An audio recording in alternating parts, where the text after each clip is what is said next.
So first of all congratulation. ಇವ್ರು ಇವಾಗಿಂದಲ್ಲ, from past 6 ಇಯರ್ಸಿಂದ ನನ್ನ friend. ಇದಕ್ಕೂ ಮುಂಚೆ ಲೂಸ್ ಮಾದರ್ ಅಣ್ಣನ ಸಿನಿಮಾ ಮಾಡಿದಾಗಿಂದನೂ ನನಗೆ ಇವರ ಆಲೋಚನೆಗಳು, ಇವರು ಮಾಡುವಂಥ ಸಿನಿಮಾ ಶೈಲಿ ಬಹಳ ಇಷ್ಟ. ಆಮೇಲೆ ಕನ್ನಡಕ್ಕೆ ಸಿಕ್ಕ ಒಳ್ಳೆಯ ಸ್ಫೂರ್ತಿರೂಪಿ ನಟ.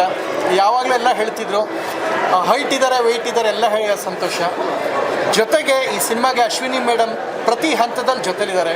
ಅಪ್ಪು ಸರ್ ತುಂಬ ಇಷ್ಟಪಟ್ಟು ಜೊತೆಲಿದ್ದಂಥ ಫ್ಯಾಮಿಲಿ. ನಿಮ್ಮ ಹೈಟ್ ಇದೆ, ಕಲರ್ ಇದೆ, ವೆಯ್ಟ್ ಇದೆ, ಎಲ್ಲ ಇದೆ. ಅಪ್ಪು ಸರ್ ಫ್ಯಾಮಿಲಿ ನಿಮ್ಮ ಜೊತೆಲಿ ಆ ವ್ಯಕ್ತಿತ್ವ ನಿಮ್ಮದಾಗಲಿ, ನಾನು ಅದನ್ನು ಹಾರೈಸ್ತೀನಿ. ಯಾಕೆಂದರೆ ಜನರ ಜೊತೆ ಬೆರೆಯೋದೇ ಬಹಳ ದೊಡ್ಡ ಗುಣ, ಅವರಿಂದ ನಾನು ಕಲ್ತಿದ್ದು. ಸೊ ಆ ವ್ಯಕ್ತಿತ್ವ ನಿಮ್ಮದಾಗಲಿ. ನಮ್ಮ ಗಿರೀಶ್ ಸರ್ ಪ್ರೊಡಕ್ಷನ್ ಮಾಡಿರೋದು, ನಿಮ್ಮ ತಂದೆಗೆ ಮತ್ತು ಗಿರೀಶ್ ಸರ್ ನಾನು ಯಾವಾಗಲೂ ಆಭಾರಿ. ಒಳ್ಳೆ ಹೀರೋ ಕನ್ನಡಕ್ಕೆ ಕೊಟ್ಟಿದ್ದಾರೆ, ತುಂಬ ಖುಷಿಯಾಯಿತು. ನನ್ನ ಕಾರ್ ಕೆಳಗೆ ಲಾಕ್ ಮಾಡಿದ್ದೀನಿ, ಅದನ್ನೆಲ್ಲ ಅನ್ಲಾಕೆಲ್ಲ ಮಾಡೋಕ್ಕೆ ಹೋಗ್ಬಿಡಿ.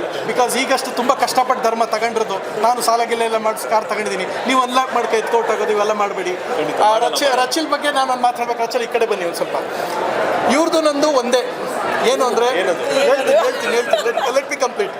ಇಬ್ಬರು ಏನಾಯಿತು ಅಂದರೆ, ನಂದು ಫಸ್ಟ್ ನೈಟ್ ವಿದ್ದೇವ ಶೂಟಿಂಗ್ ನಡೀತಾ ಇರ್ಬೇಕಾದ್ರೆ ನನ್ನ ಮದುವೆ ಆಯಿತು. ಈ ಸಿನಿಮಾ ಮಾಡ್ಬೇಕಾದ್ರೆ ಅವ್ರದ್ದು ಮದುವೆ ಆಯಿತು. ಮುಗಿದ ತಕ್ಷಣ ಇವರು ಶೂಟ್ಗೆ ಹೋದ್ರು, ನಾನು ಶೂಟ್ಗೆ ಹೋದೆ. ಇಬ್ಬರು ಕೂತ್ಕೊಂಡು ಒಟ್ಟಿಗೆ ಸೇರ್ಕೊಂಡು ಸಿನಿಮಾ ನೋಡೋಕೆ ಬಂದಿದ್ದೀವಿ ಅಲ್ವಾ? ಕರೆಕ್ಟಾಗಿ ಹೇಳಿದೆ. ಒಂದು ಸೆಕೆಂಡ್, ಒಳ್ಳೆಯದಾಗಲಿ. ಕನ್ನಡಕ್ಕೆ ಬಹಳ ಪ್ರತಿಭಾವಂತ ನಾಯಕಿ, ತುಂಬ ಟ್ಯಾಲೆಂಟೆಡ್. ಡೆಫಿನೆಟ್ಲಿ ಈ ಸಿನಿಮಾ ಮೂಲಕ ಮತ್ತಷ್ಟು ಜನರ ಮನಸ್ಸನ್ನು ಗೆಲ್ತಾರೆ. ಸ್ಪೆಷಾಲಿಟಿ ಏನಂದರೆ, ದರ್ಶನ್ ಸರ್ದೊಂದು ಸಿನಿಮಾ ದಾಸ ಮತ್ತು ನಮ್ಮ ಪ್ರೀತಿರಮು ಒಂದೇ ವಾರದಲ್ಲಿ 2 ಸಿನಿಮಾ ರಿಲೀಸ್ ಆಗಿತ್ತು. ಇವರಿಬ್ಬರಿದಾರಲ್ಲ, ಇವರಿಬ್ಬರು ಮುಖ ಸರಿಯಾಗಿ ನೋಡ್ಕೊಳ್ಳಿ. ಇವರಿಬ್ಬರದು ಒಂದೇ ವಾರದಲ್ಲಿ ಒಂದೊಂದು ವಾರಕ್ಕೆ ಒಂದೊಂದು ಸಿನಿಮಾ ರಿಲೀಸ್ ಆಗ್ತದೆ. ಈ ವಾರ ಇವ್ರದ್ದು ಜೊತೆಲಿ ನಿಂತ್ಕೊಂಡವ್ರೆ, ನೆಕ್ಸ್ಟ್ ವಾರ ಇಬ್ಬರು ಫೈಟಿಗೆ ಬೀಳ್ತಾರೆ. ಸೊ ಒಂದು second, all the best. Girish sir ಕನ್ನಡಕ್ಕೆ ಸಿಕ್ಕಂಥ ಒಬ್ಬ ಅತ್ಯದ್ಭುತವಾದ ನಿರ್ಮಾಪಕರಾಗ್ತಾ ಇದ್ದಾರೆ. ಯಾಕೆಂದರೆ ಐಪ್ಲಿಕ್ಸ್ ಕನ್ನಡ ಚಿತ್ರರಂಗಕ್ಕೆ ಅವರ ಸಾಧನೆ ಮತ್ತು ಸೇವೆ ಬಹಳ ದೊಡ್ಡದು. ನಾನು ಈ ತಂಡಕ್ಕೆ ಶುಭಾಶಯ ಹೇಳ್ತೀನಿ. ಧರ್ಮ ಇಲ್ಲಿದ್ದೇನೆ, ಬಾರೋಣ.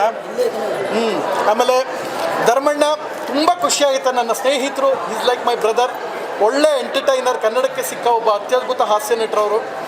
ಈ ಸಿನಿಮಾದ ಸ್ಪೆಷಾಲಿಟಿ ಏನು ಅಂತ ಹೇಳಿದ್ರೆ, ಯಾವುದನ್ನು ಹೆಚ್ಚು ಮಾಡದೆ ಕ್ಯೂಟಾಗಿ ಸಿನಿಮಾ ತಲುಪಿಸೋ ಪ್ರಯತ್ನ ಮಾಡಿದ್ದಾರೆ. ತುಂಬ ಇಷ್ಟ ಆಯ್ತು. ನನಗೆ ಇಂಥ ಸಿನಿಮಾಗಳು ಇಷ್ಟ. ಬತ್ತಿದಂಗೆ ಒಡೆದು 100 ಜನ ಮಲಗಿಸ್ಬಿಡೋದು, ಬಿದೋಗ್ಬಿಡೋದು, ಇಂಥದ್ದು ಯಾವುದೂ ಆಗಲ್ಲ. ಅಂತ ಕತ್ತರಿಸೋ ಲಾಂಗನ್ನ ಒಳಗೆ ತರಕಾರಿ ಕತ್ತರಿಸಂಕ ಇದು ಯಾವುದೂ ನಂಗೆ ಆಗಲ್ಲ. ಅತಿಯಾದ ವೈಲೆನ್ಸ್ ಆಗಲ್ಲ. ಶೋಭರಾಜ್, ನನ್ನ ಸಿನಿಮಾ ಟೀಮ್ ಎಲ್ಲರೂ ಇದರಲ್ಲಿದ್ದಾರೆ. ಈ ಸಿನಿಮಾದಲ್ಲಿ ಎಲ್ಲ ನಮ್ಮ ಟೀಮಲ್ಲಿರೋರು ಎಲ್ಲರೂ ಇದ್ದಾರೆ. ನೀವು ಒಬ್ಬರು ಬಿಟ್ಟು, ಇವರು ಬಿಟ್ಟು, ನೀವು ಬಿಟ್ಟು, ಇನ್ನೆಲ್ಲ ನನ್ನ ಟೀಮಲ್ಲಿದ್ದಾರೆ. So all the best to the entire team. Unlock Raghava ಮನಸ್ಸನ್ನು ಅನ್ಲಾಕ್ ಮಾಡಿಕೊಂಡು ಕ್ಲೀನಾಗೆ ಫಿಲಮ್ ನೋಡೋಕ್ಕೆ ಅಂತ ಕೂತ್ರೆ ಕಂಪ್ಲೀಟ್ ಲಾಕ್ ಆಗ್ತೀರಾ, ಫಿಲಮ್ಗೆ ಲಾಕ್ ಆಗ್ತೀರಾ. ಒಂದು second, all the best. Unlock Raghava ಮೂಲಕ ಕನ್ನಡಕ್ಕೆ ಒಂದು ಅದ್ಭುತವಾದ ಜೋಡಿ ಸಿಕ್ಕಿದೆ. ಒಳ್ಳೆಯದಾಗಲಿ. ಇವರ ಕಾಂಬಿನೇಷನ್ ಮತ್ತಷ್ಟು ಸಿನಿಮಾ ಬರಲಿ. ನನಗೆ ಇಬ್ಬರು ತುಂಬ ಖುಷಿಯಾಯಿತು. ಇಬ್ಬರು ತುಂಬ ಇಷ್ಟರು. ದೀಪಕ್, ನಾನು ಈ ಸಮಯದಲ್ಲಿ ಹಾರೈಸ್ತೀನಿ ನಿಮಗೆ. ಒಳ್ಳೆ ಪ್ರತಿಭಾವಂತ ನಿರ್ದೇಶಕರು. ಯಾವುದನ್ನು ಹೆಚ್ಚು ಮಾಡದೆ ಸ್ವೀಟಾಗಿ ಕ್ಯೂಟಾಗಿ ನಿರ್ದೇಶನ ಮಾಡ್ತೀರಾ. ಚೆನ್ನಾಗಿತ್ತು. ಅದಲ್ಲ, ಸೆಕೆಂಡ್ ಟೈಮ್ ಲಾಕ್ಡ್ ಅಂತ ಇತ್ತಲ್ಲ, ಏನಾಯ್ತದು? ಸೆಕೆಂಡ್ ಟೈಮ್ ಹೌದಾ? ನಂಗೆ ಗೊತ್ತಾಗ್ತಾ ಇತ್ತು. ನಂಗೆ ಸ್ವಲ್ಪ ಎಜುಕೇಷನ್ ಕಡಿಮೆ. ಶೋಭರಾಜ್ ಸರ್ನ ಮಿಸ್ ಮಾಡ್ಕೋಬೇಡಿ, ಸಖತ್ ಇಷ್ಟ ಆಗ್ತಾರೆ. ಈ ಸಿನಿಮಾದಲ್ಲಿ ಶೋಭರಾಜ್ ಸರ್, ಸಾಧು ಸರ್, ಹೀರೋ ಹೀರೋಯಿನ್ ಮತ್ತು ಧರ್ಮಣ್ಣ 5 ಜನ, ಅವಿನಾಶ್ ಸರ್ ಈಕ್ವಲ್ ಆಗಿ ಒಬ್ರಿಗಿಂತೊಬ್ರು ಜಿದ್ದು ಬಿದ್ದು ಆ್ಯಕ್ಟ್ ಮಾಡಿದ್ದಾರೆ. All the best. ಸಿನಿಮಾ ಗೆಲ್ಲಿಸಿ. ಈ ಸಿನಿಮಾ ಸೀರಿಯಸ್ಲಿ, ಈ ಸಿನಿಮಾದ ಎಲ್ಲ ಹಂತದ ಜರ್ನಿಲಿ ನಾನಿದ್ದೀನಿ. I am very happy. Milind, ನಿಮಗೆ ಆ್ಯಂಡ್ ಹೀರೋಯಿನ್ಗೆ ಒಳ್ಳೆಯದಾಗಲಿ. ಥ್ಯಾಂಕ್ ಯು ಅಣ್ಣ. ನಿಮಗೂ ಒಳ್ಳೆಯದಾಗಲಿ. ನಿಮಗೂ ಒಳ್ಳೆಯದಾಗಲಿ. ಆಯ್ತು.